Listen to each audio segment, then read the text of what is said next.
quite a level of discomfort with his audience. Public speaking is comprised of a set of skills and techniques that can be learned by anyone. This evening for Project 3, the demonstration talk from the Advanced Communication Series manual, Speaking to Inform, Lloyd Smith will demonstrate 2 easy-to-learn techniques that can produce subtle but important effects on the audience. Lloyd Smith, Constructing Reality.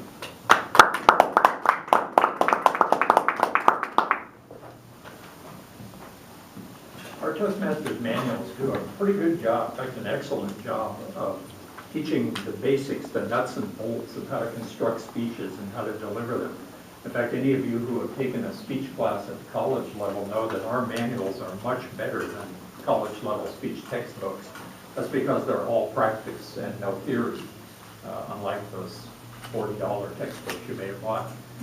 At a certain point though, there are little techniques that our manuals don't cover, and I'd like to talk about 2 of them tonight that I think could help, that anybody can learn, and they might be useful in here. They definitely be useful if you do any contest speaking. The first one has to do with props.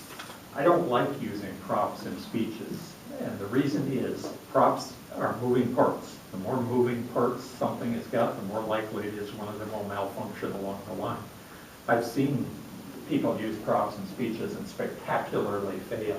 One of my favorites was watching a guy fall off of a chair at a division speech contest. He was pretending to climb a ladder, and he was using a folding chair to simulate the ladder. And it turned out you shouldn't do that on folding chairs. It was a funny speech, but that wasn't the intent of the speech, I'm afraid. What you can do, aside from props though, is construct them virtually. I'll give you an example. Do you remember, all of you, that little brown table that we used to have in this room? We sat our lectern on that, and it used it to hold notes. It was about this big and about that wide, stood about that tall. Very convenient little table. It's migrated somewhere else in the building. I haven't been able to find it and steal it back into our room. Sooner or later I will. Now, here's the thing. By describing that table, I created it. It's sitting right here, right? Now, the important thing is once you describe a virtual prop, it has to remain where it is. And if I do this and walk through that table, that's a problem. You might not notice it consciously, but I've just destroyed that prop by walking through it. That's true. I can give you another example of this. 2 years ago, when I was helping Mike Anthony, our district contest winner, prepare for his semis final round in Las Vegas, he came up here and we spent about 12 hours together, and he had a big problem. He had been in 2 prison clubs. He's a convicted felon. He served 5 years in prison. In the prison clubs, the little meeting rooms are very small, a very small speaking area. And at the big stage in Las Vegas, he was going to have a 65-foot wide stage that he had to deal with. His speech had to do with the idea that Toastmasters saved his life by giving him a purpose, a reason to develop himself and whatnot when he was in prison. It was a really good speech.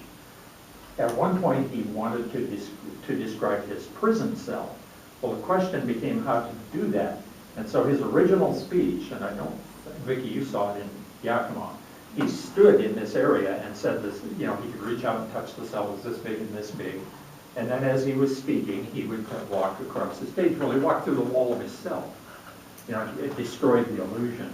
It took a while to convince him that all he had to do was to use his finger as a virtual laser pointer and outline the cell and then not walk through it. And once he did that, it created the cell. And in Las Vegas, the cell was sitting on one side of the stage, the imaginary cell, and he never stepped through that wall. The only exception was once when he opened the door and got in it and then closed the door. And that worked fine. The point of all of that is that when you create props virtually like that, it's easy to do. You don't have to carry anything with you. But once you establish that prop, you can't walk in it. You can't do anything with it. It has to be there. The perfect example of that is the 2013 World Champion of Public Speaking, Prescient Vasilich, the electrical engineer from Chicago. And he gave a phenomenal speech where he created a prop on stage, a car. He jacks up the car at one point, changes the tire, looks in the trunk, and on and on and on. And it's so real, it's almost as if that car is sitting there on that stage with him. He's such a master at doing that. But he never steps through the car never goes to the wrong place to get to the trunk or anything like that. I'll put the link to that speech in my email to all of you tomorrow. It's well worth watching to see somebody do that so well. The other thing I'd like to talk about, the other technique, has to do with pointing. Now this will sound kind of ridiculous, but think for a moment. We are all English speakers, and we tend to read, well, we not only tend to read, we do read from left to right. But we also perceive time as traveling that way, if you think about it. That's because calendars, you're reading from left to right, right? Small numbers are on the left, bigger numbers are on the right. Now that creates an issue when you're on stage and you're trying to suggest the passage of time. Because if I did that, if I said, okay, in the distant past something happened and it moved into the future, that's correct from my point of view. This is my left to my right. But from your point of view, I've done it in reverse, haven't I? I've moved from your right to my left, or to your left. This would be a good time for all of you to go like this. Now, what that means is that when you're doing that on stage, when you're suggesting the passage of time, you have to do it backwards from your point of view. So for example, I step over here, I talk about something in the past, I move this way to talk about something in the present, and then this way to talk about something in the future. From your perspective, it's correct, but it's backwards from mine. At my district contest speech 2 years ago, I had a lot of that where I was talking about the passage of time, the idea that you can't go back and change things that have already happened. And whenever I talked about moving into the future, I had to do this, which was the reverse for me. I also had a part in the speech where I wrote with my finger in the air. Mickey was there, remember that? I had to do it backwards, writing from right to left, or it would have looked weird. It would have looked like I was writing backwards. Nobody could read the word I was writing in the air, which was winger. Turned out the speech was not, so I guess that's okay that nobody could read it. But hey, you know, I thought it's what counted. The point of that is, when you're suggesting the passage of time or movement or whatnot, you have to make it correct from the audience's point of view. And so it's backwards from your point of view.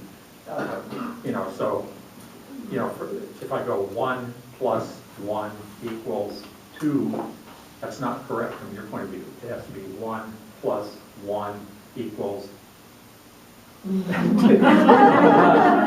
have to practice it because it's so unnatural to do. The point is, those are two very simple techniques: creating virtual props and making them real, and then not stepping into the props. The other one is when you're indicating passage of time or movement or like that from past to future, you have to make it correct from the audience perspective, not your own perspective.